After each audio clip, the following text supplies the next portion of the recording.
This is Chaya Lester with a poetic commentary on Parshat Ki Tissa. This week's reading contains the great biblical tragedy of the golden calf. Strikingly, this idolatrous debacle is preceded by an injunction to keep Shabbat. It begs the question, why is the theme of Shabbat found here, rubbing up so closely to the golden calf? The 19th century commentator, the Mea Shiloach, highlights the essential link between the two. He shares a vision of God and Moses atop Mount Sinai, engaged in the study of Shabbat.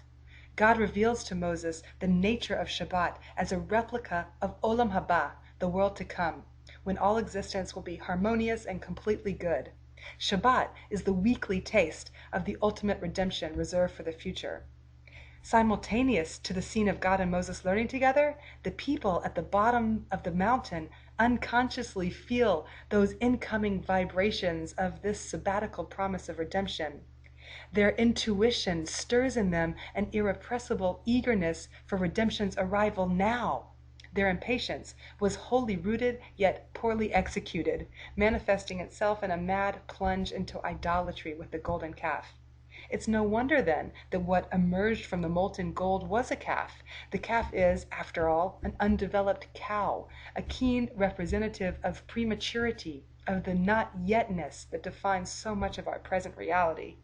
Thus, the greatest of biblical sins is here portrayed as the deafening pulse of impatience, a need to be or have something more than whatever is right now. And that's where Shabbat comes in. Perhaps the greatest spiritual technology of the Bible, Shabbat encodes an antidote to impatience.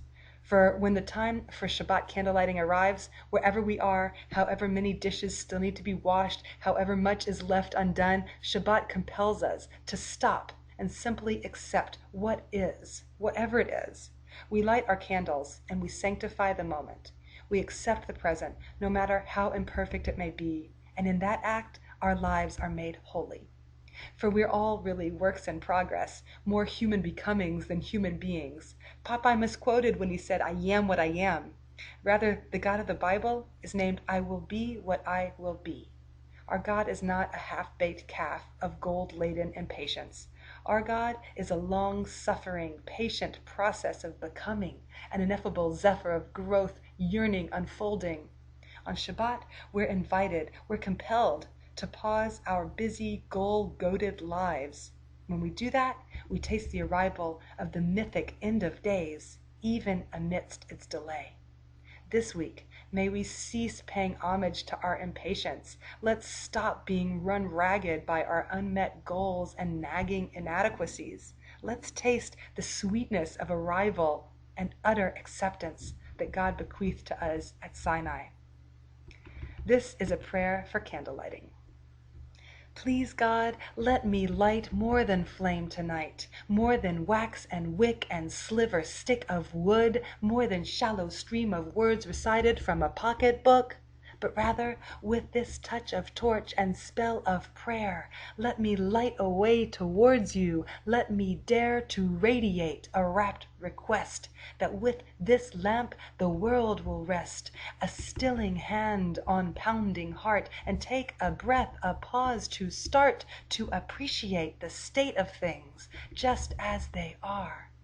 And spill this light to stain the sheets so feverishly inscribed with what the future will be, washed away in what's today, present, patient, allowing space.